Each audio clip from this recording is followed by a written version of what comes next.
Welcome to East Asia. East Asia is a very diverse region. It consists of China, the capital being Beijing, Japan, the capital being Tokyo, North Korea, the capital being Pyongyang, South Korea, the capital being Seoul, Taiwan, the capital being Taipei, Mongolia, the capital being Ulaanbaatar, and many more.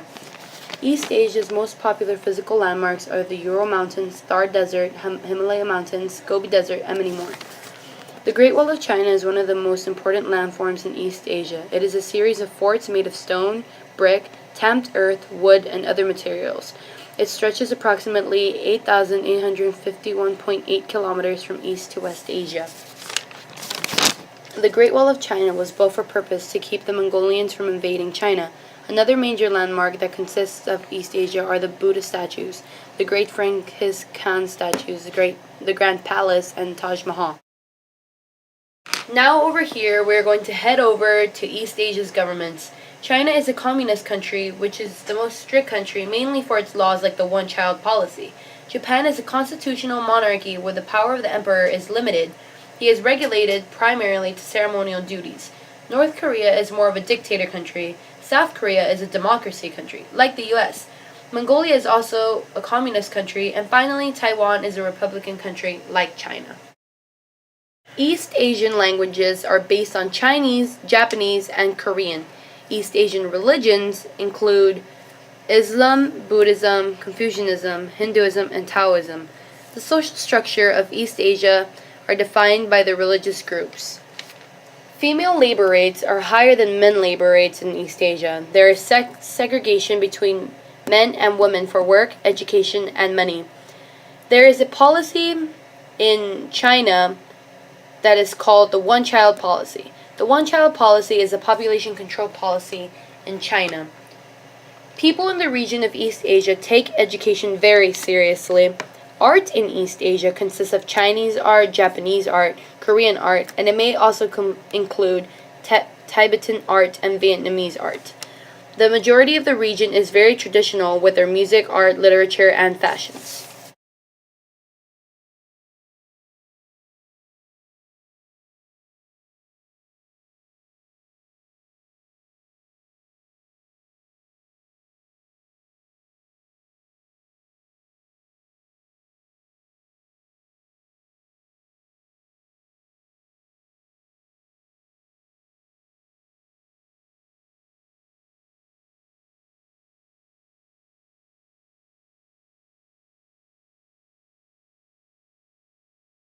In East Asia, you will find something called dynasties. Dynasties is a sequence of rulers considered as members of the same family.